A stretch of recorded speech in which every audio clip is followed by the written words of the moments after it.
Hey guys, so this is video actually number 3 technically regarding the missing persons case. I'm omitting the names right now unless I get signal to do otherwise. That sits well with me.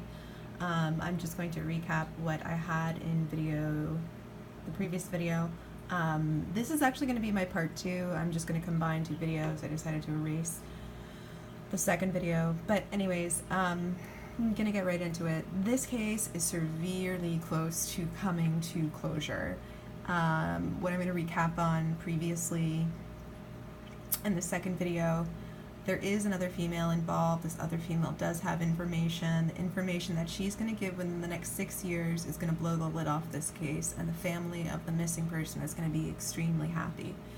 Okay, there is a feeling here that evidence, so on and so forth, this person will be found. It is, everything didn't completely go up into dust. There will be enough evidence found to make justice served here. The other thing is that still I see that different parts of this case, evidence-wise, scattered to the wind. It's not just related to one place, excuse me. Also, T&E are coming back up again, Toronto and Lake Erie. Makes a hell of a lot of sense because this woman was told by her then boyfriend that they were going to go on a trip to Canada. They never went, yada, yada, yada. But there is a Canadian connection, and this location is close to Canada. The other thing that I'm seeing here is that the person here, and this is the part where I get extremely drained on, because I feel as if the people that are involved in this, that are involved in the foul play, are just such extremely bad news that it's so draining to even do a reading for them, be around them, whatever. They cause an awful lot of chaos in their town. It's really hard for them to stay quiet. They've stayed quiet for almost 20 years about this. They have a very toxic and abusive relationship, and this guy just keeps pissing this woman off, his wife off, and he's going to continue to do things to piss her off. And I see her really kind of rolling on him for that, and also to save her own tail with some other stuff. The other thing that I'm seeing is that corruption is definitely involved here, in the way of somebody losing evidence or having an in with the person who is responsible for testing evidence and fouling things up on that end. So this could be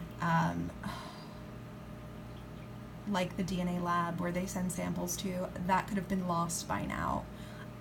There was a little bit of evidence, I believe, found on the tarpan of this person's truck, and for whatever reason it wasn't viable enough to make a case.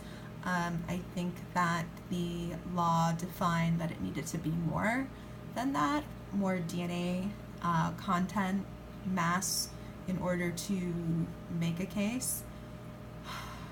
I think that law is either going to be changed, and that will be grounds enough to move further along the trough with this case, or somebody on the inside is going to come into question for not doing their job, and because of that, this case is going to be somewhat reopened.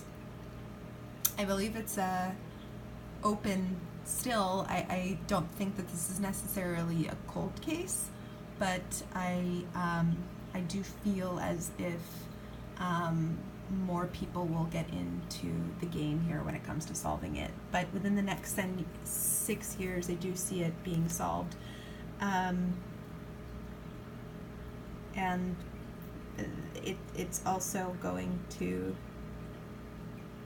there's definitely a very, very strong feeling here that the party who has moved on is reaching out to her family and giving them signs through songs, and and through nature, that everything is going to come to fruition when it comes to justice being served and things coming full circle. So thank you for watching. I am going to, oh, one other thing, there is a fall connected here. This is something that I had in video 2 that I didn't mention now. And I'm deleting video 2. There is something about a fall. There is something about being chased. There is something about being chased with a vehicle. There is a fall from quite a distance. That's coming up too. So thank you all for watching, and I'm going to do a part 4, so watch out for the next video. Alright, lots of blessings guys. Bye bye.